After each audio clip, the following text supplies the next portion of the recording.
Hello SGD, Sacred Geometry Decoded. I'll be adding this video to the playlist Understanding the Great Pyramids and the Ancient Sciences, but it does have a bit of a carry-on from, especially from part 6 of the Unlocking the Pyramids, the Giza Plateau series, and how that the archaeoastronomy measurements there connect. And basically the Giza Plateau is a template for Egypt, Lower and Upper Egypt, but you'll find this video in this playlist, Understanding the Great Pyramid Ancient Sciences, but it does connect with a recent one, so it's basically ancient architectural patterns, proportion and measurement in the Temple of Man. So blueprint of the Great Pyramid, where we see the cross-section looking through the east to west axis. Previously, of course, pyramid had casing stones, would have looked more like that. But what we have, it's 280 Egyptian royal cubits high, and each base on average is 440 Egyptian royal cubits. I've covered this again in earlier videos, that there are slight variations on each side, but if you take the average, the perimeter, divide it by 440 Egyptian royal cubits, which gives you an 11 wide to 7 high ratio. Lovely bit of geometry, because that gives us very close approximate of the golden number. So the slope, if the half base is 1, the slope is phi, therefore the height would be square root of phi, and also we have these nice connections to pi.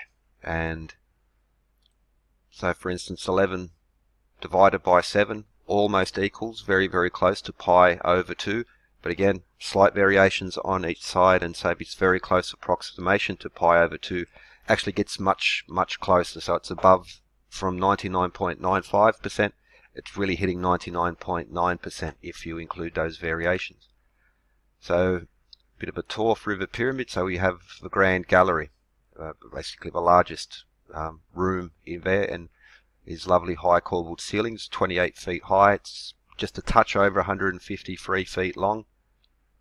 We have these hole sockets along the side, 27. If you haven't seen Henry Houdin's a hypothesis on the construction of a pyramid, well, the Grand Gallery, and has lots of very nice evidence to suggest that this was used as a ramp to move large stones in, because there are polished marks along the top and along the bottom where it seems that a wooden sled has been moved up and down and has polished the stone. But yeah, Henri Houdin and his very interesting documentary. But we have the Grand Gallery. At the very top of the Grand Gallery is what's called the Great Step. So that's, you can see it here, and you can see it there. Now, if you go directly down from the center, you'll hit the Great Step.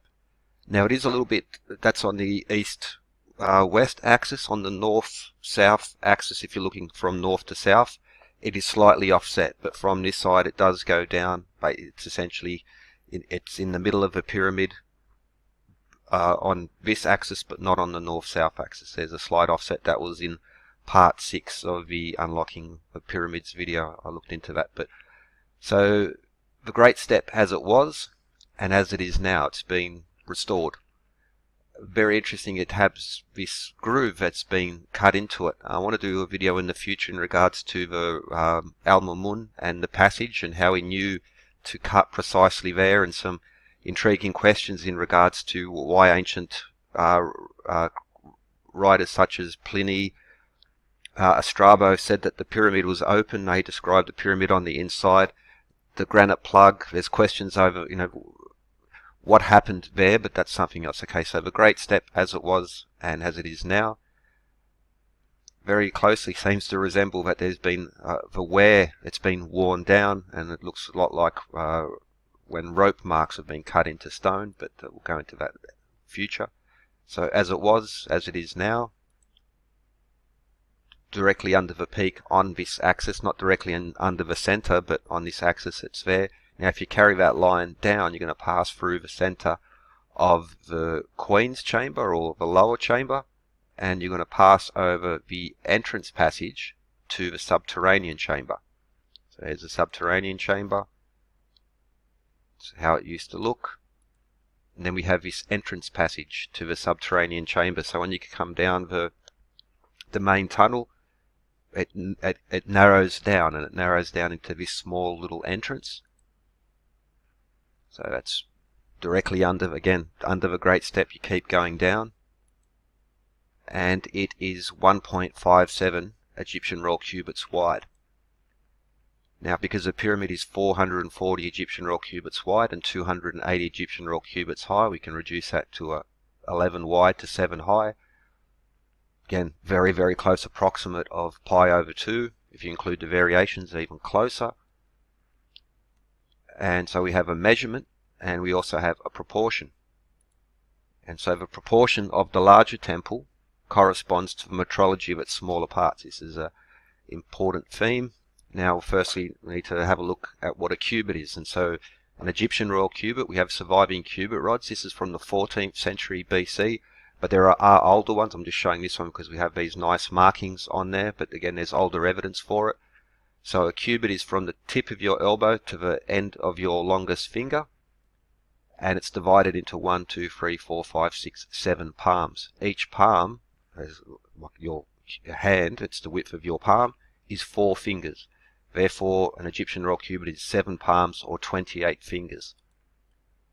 This is Paloma Stone, which includes the royal annals, which has pre-dynastic kings and the stretching the cord, Heb-Sed ceremony, many other features. It's called the Paloma Stone because the main piece is in the Paloma Museum, but there are pieces in London and in Cairo. But what we have, each one of these blocks represents a year. So you can see like each little rectangle. And underneath we have this, and what's happening there is it's recording the annual flood, and it's recording it in fingers, palm, and cubits. So just like the cubit divided into 7 palm, each palm 4 fingers, this is how they recorded the flood, not in decimals, but in just like, you know, feet, inches, fingers, palms, span, and the way we subdivide still now in the imperial system. So each palm is 4 fingers, 28 fingers long. However, the forearm, what's often referred to as an Egyptian foot, I'll get into that a little bit more coming up in a moment, but what's called the foot is actually the jezza or the sir, which is not the foot, it's actually the length of the forearm from the elbow to the wrist. That's what the so-called Egyptian foot actually is. So when we think imperial, when most people think feet, they think feet and inches, maybe yards, maybe fathom, but the inch comes from the word uncia, or which it means thumb, and so 1 inch is the width of your thumb. That's even where expression the rule of thumb comes from.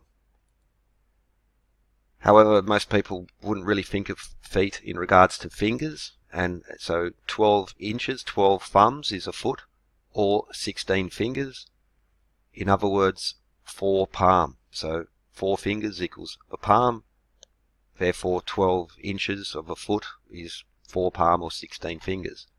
It's handy to think in fingers, not in inches. So one English or Greco-Babylonian Roman feet, they did the same. They divided the foot into 12 thumbs or inches, but also into 4 palms or 16 fingers. And the Greeks, Babylonians, Romans, their cubit was 1.5 feet. That's how they did it. However, that's not how the Egyptians did it. Their forearm, or so-called foot, corresponds to the imperial, that they're both 4 palm or 16 fingers. So there is an easy way to get confused in regards to these, but the foot is not the foot is the forearm, and I'll show you what I mean.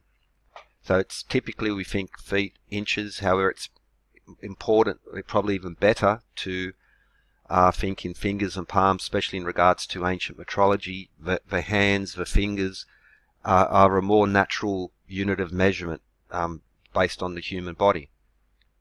So the Egyptian royal cubit is 7 palm, 28 fingers, but the Egyptian royal cubit is not 1.5 forearms or feet. The imperial system, 1.5 feet, is a cubit. That's not how it worked in ancient Egypt. They worked on a different system. An Egyptian foot, as they say, or really the forearm, is the cubit is 7/4 of the forearm, not 1.5. It's 7/4. And okay, Vitruvian Man I'll go into more in a little moment, but what we have is the description. Vitruvius, ancient Roman architect, describes it. This is the image of drawn by Da Vinci. Now you'll notice that the foot, place it next to the forearm. You see what I mean? The foot is the forearm. That's something that's been going on.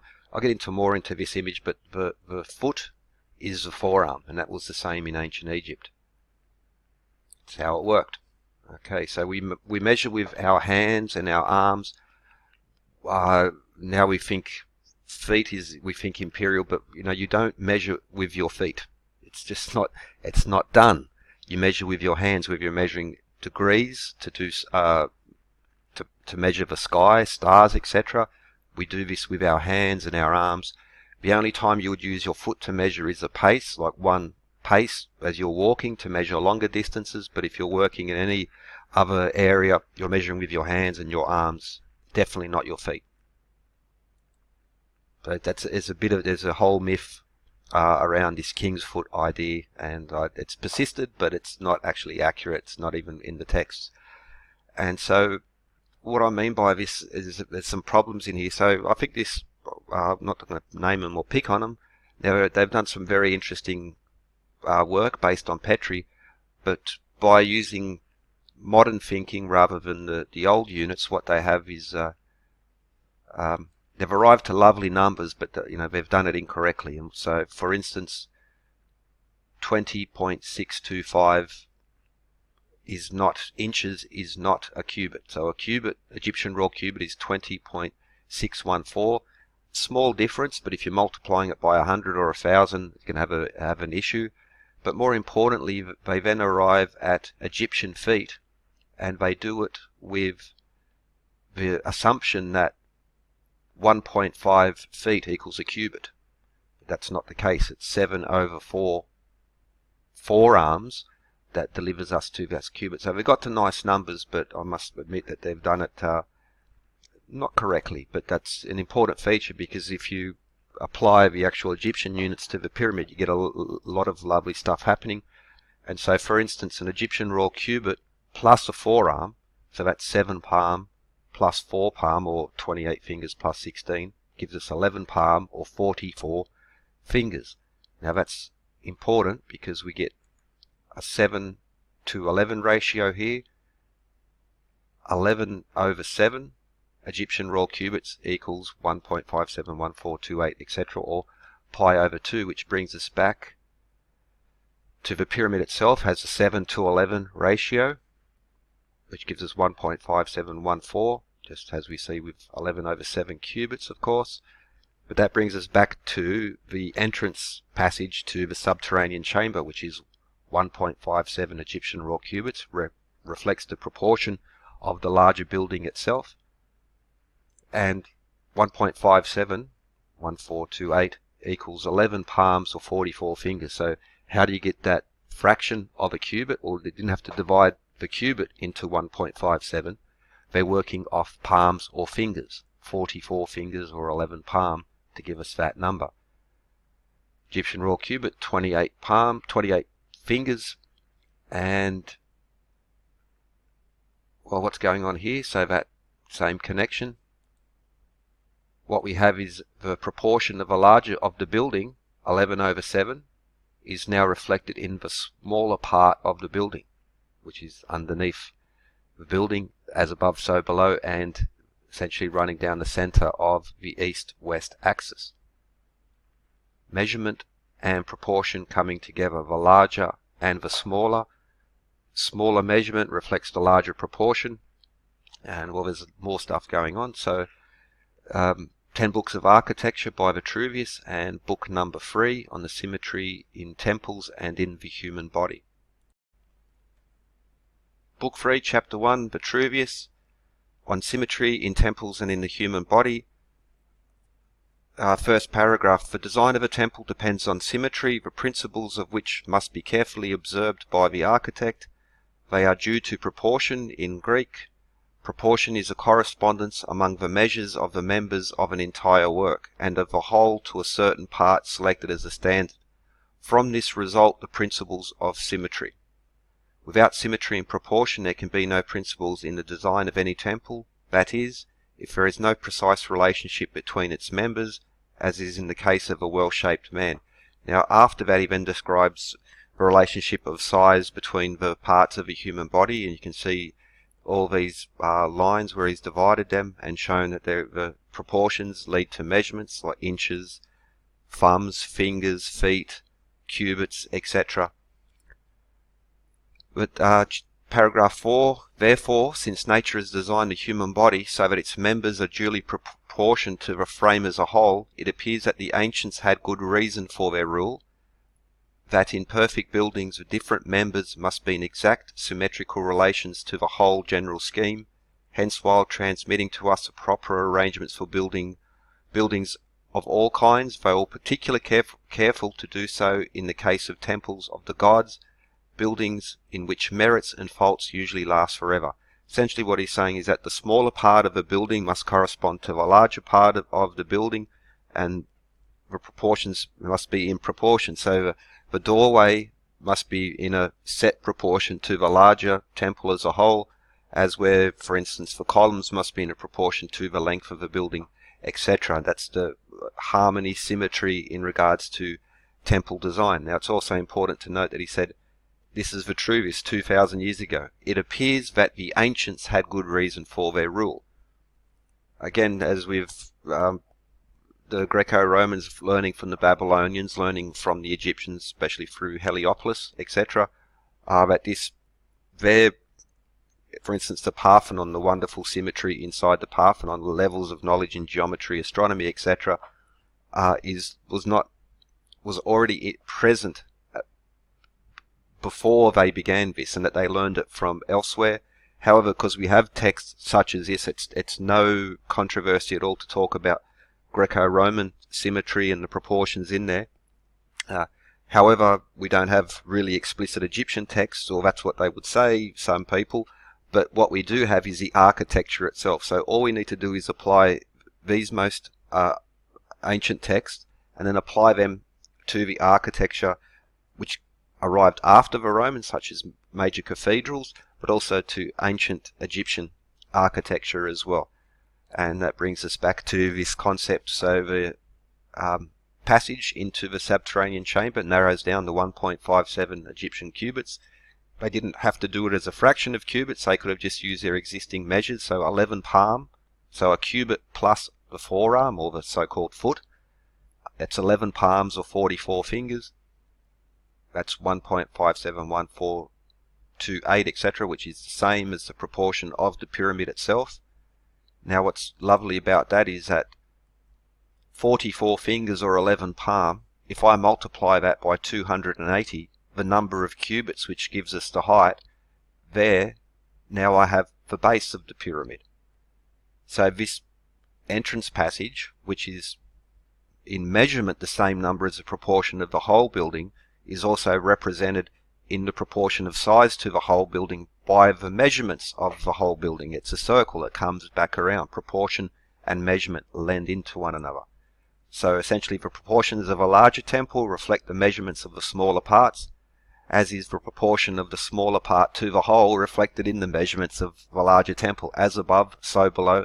As on the outside, so on the inside. This is a theme throughout these early series and ongoing recent series of uploads I've posted where we have this, again, measurable, tangible, testable, it's repeatable, and it's repeated throughout time as well. But a lot of the architecture ceremonies, such as stretching the cord, we can see the similarities pass through time in things such as the cornerstone ceremonies, and also the application of math and geometry to these. And so you can apply it whether you build like a Greek style temple, or whether you build a cathedral, or whether you build a pyramid. They all look very different, yet they have the same method underlying them. You can apply this method to any design. You just have to begin with your basic measurement and then proportions and build up on top of those. This would also apply to ancient Indian architecture, such as in the Vastushastru and these really old texts. Man is the measure of all things. The Temple of Man. So we see this. Okay, these images now. This particular illustration is by a famous architect called Claude Bragdon, and he's showing how the architectural principles in Indian temples reflect those in cathedrals, and that they're essentially built around the concept of man, just like Vitruvian Man, and these proportions must correspond. One of his quotes: "Mathematics is the handwriting on the human consciousness of the very spirit of life itself." Schwaller de Lubitz done some as public, like he even looked at the relationship of the meter and the cubit. Now in his book The Temple of Man, he speaks about the same principle. This illustration is the modular by a very famous architect called Le Corbusier, and he's showing the same things, in that these proportions, for instance, 432. Okay, so he's also got some number symbolism happening here, 330. But this is a common theme from the ancient times to the modern, because it's no controversy at all in the modern times or the Greco-Roman times, but for some reason it's very not embraced, generally speaking, when it comes to ancient Egypt, and that's a shame. And that's a nice quote by Schwaller de Lubitz. "Can it really be said that before the day of our pretentious science, humanity was composed solely of imbeciles and the superstitious?"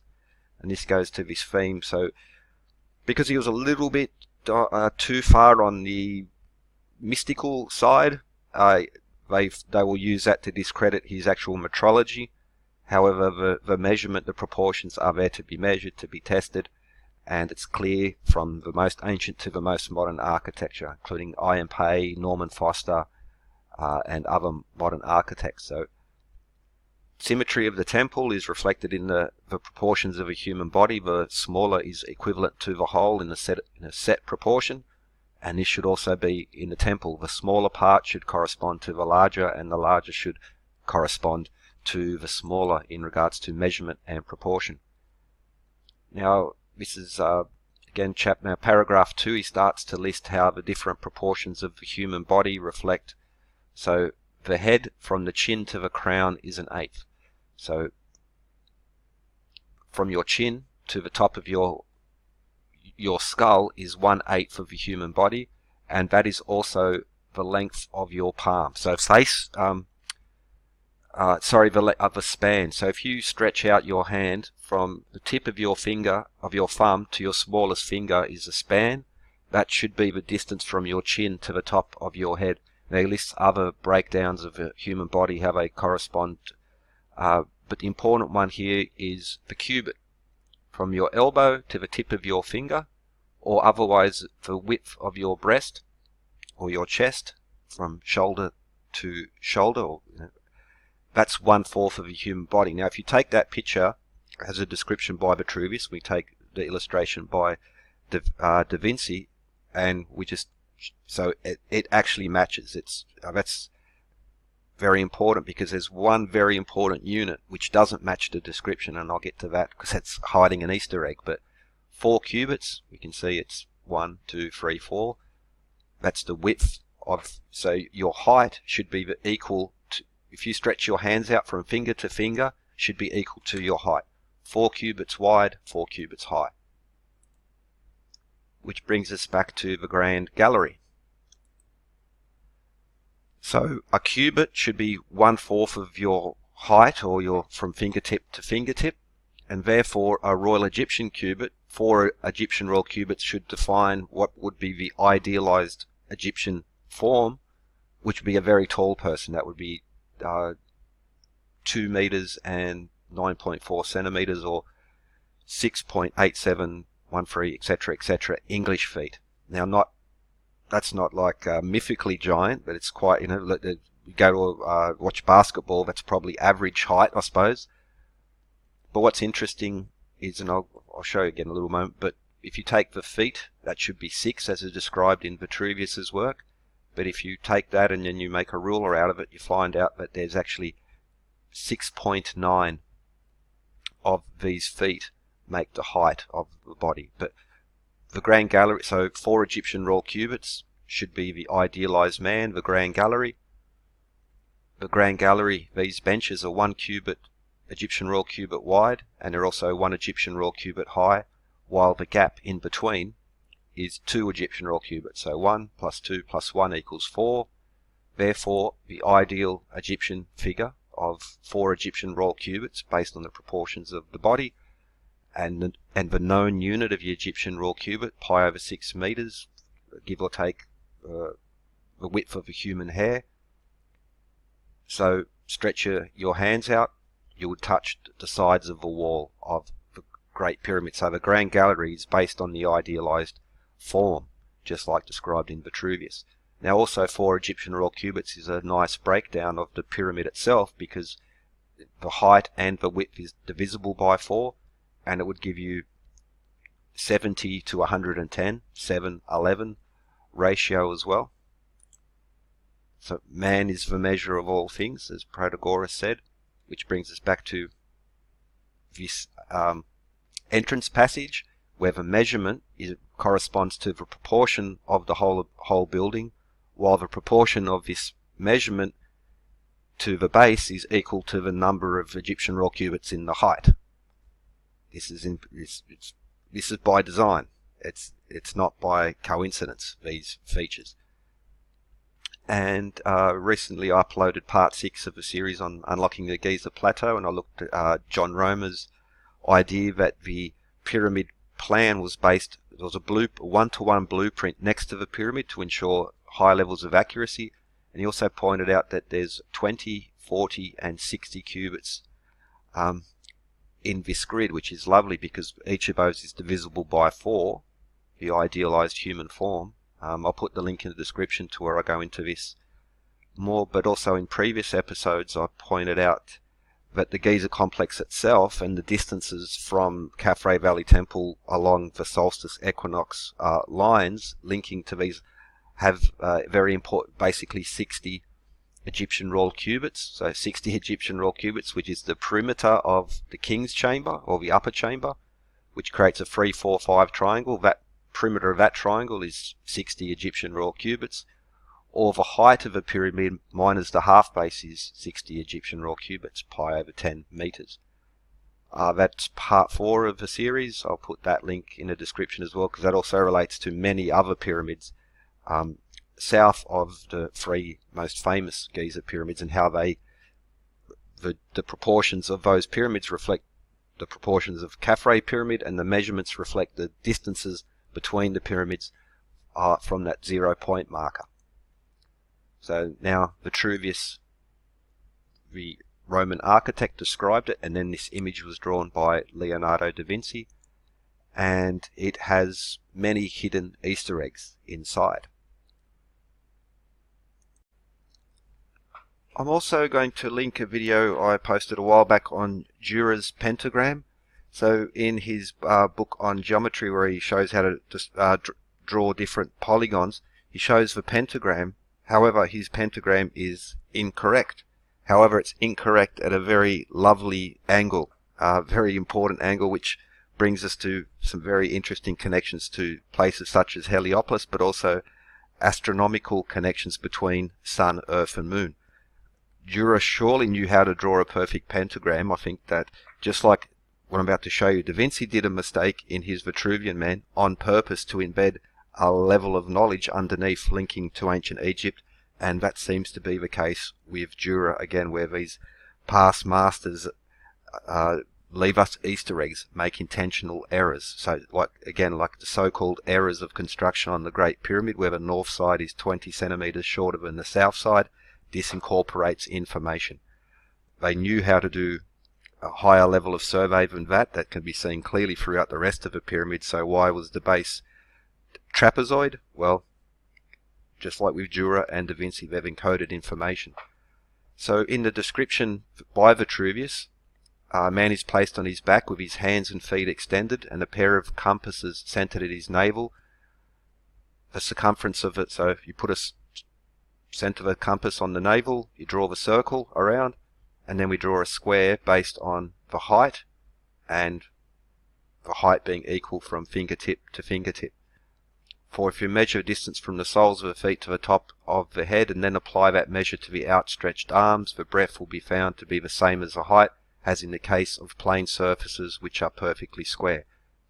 Circle and square information, very nice, but it's interesting because the radius of the circle is 5 while the edge length of the square is 8. Also from, as is in the human form, the golden number phi, 1.618. So from the toe to your navel is 1.618 if from your navel to the top of your head is 1. The golden ratio, very important feature.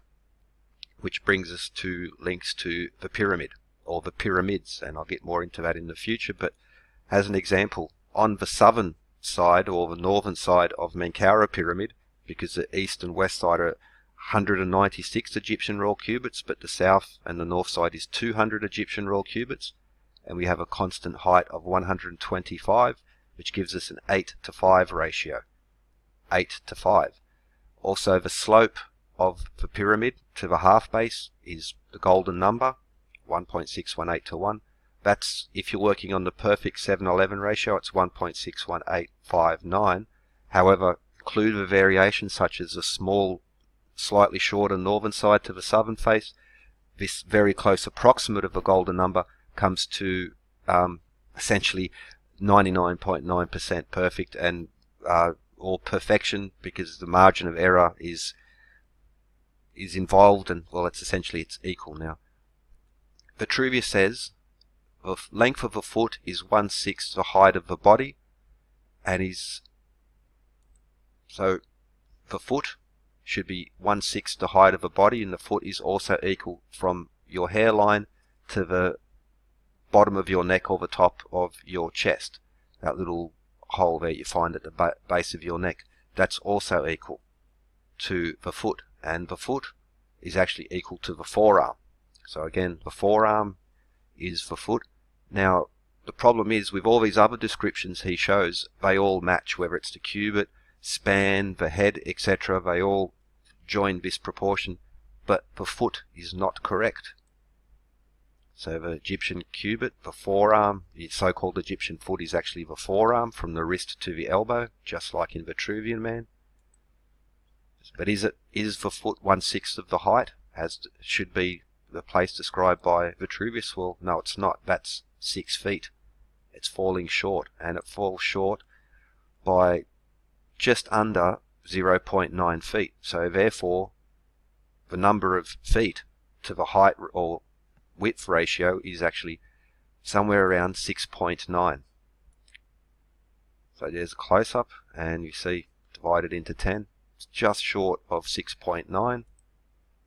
And it just so happens in English feet, which again, English feet, not English, actually go back to ancient Greece, you could find that on the Paloma Stone and other reliefs. But 6.8714 imperial feet is 2.0944 meters, which is 4 Egyptian royal cubits. So this error he's placed is actually describing 4 Egyptian royal cubits, the width of the Grand Gallery, or the height or the width of an idealized Egyptian form based on the cubit.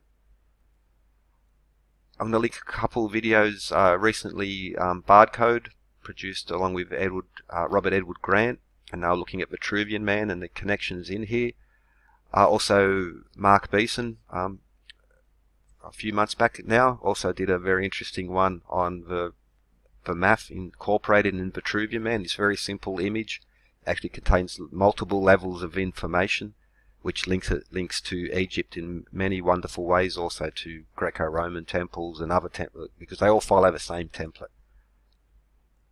I'll also link so the first few episodes of this series I was posting, Understanding Great Pyramid and Ancient Science, it's all focusing on Vitruvian Man and how it connects to ancient measure systems and how it links to ancient architecture, not just the pyramid, but the Parthenon, cathedrals, and these other places, how it incorporates measurements of time, the 1 second pendulum, for instance. So man is a measure of all things. The Grand Gallery at 4 Egyptian royal cubits wide defines the man, and it also links to the larger temple Metrology, symmetry of a temple, as just like with a human body, the smaller proportions must correspond to the larger, and well, the metrology also incorporates, so as we saw down there at the entrance passage, it is 1.57 Egyptian royal cubits. The larger temple is 1.571428. Okay, but 11 palm or 44 fingers is 1.571428, the same number, 11 over 7, and that is, multiply that by 280, the number of cubits defining the height, we get the base of the pyramid. Proportions of a larger temple reflect the measurements of the smaller parts. This is what I'm saying, not pulling this from, it's essentially just paraphrasing what Vitruvius was saying. Proportions of a larger temple reflect the measurements of the smaller parts, as is proportion of a smaller part to the whole reflected in the measurements of the larger temple. Proportion and measurement connecting the small to the larger, just as described in Vitruvius. Lord Kelvin done some nice quotes on measure, but when you can measure what you are speaking about and express it in numbers, you know something about it. So you got a measurement, measure. Man is the measure of all things. This is how it applies to these ancient temple plans. Thoth, Sheshet, ancient Egyptian guides of geometry, math, architecture, weights and measures, and science in general. And there's more to this. I'll be linking it to the 0 point that I've been presenting in this most recent series, and how this earlier work I've been doing actually complements and expands and connects not just the three Giza pyramids, but will link the Red Pyramid, Bent Pyramid, Meidum Pyramid, and those others we've already seen, such as the ones with the pyramid text. The same geometry, the same metrology links the individual pyramids to each other, but also to the larger plan across the Giza complex. I hope you enjoyed. Again, there's always more to come.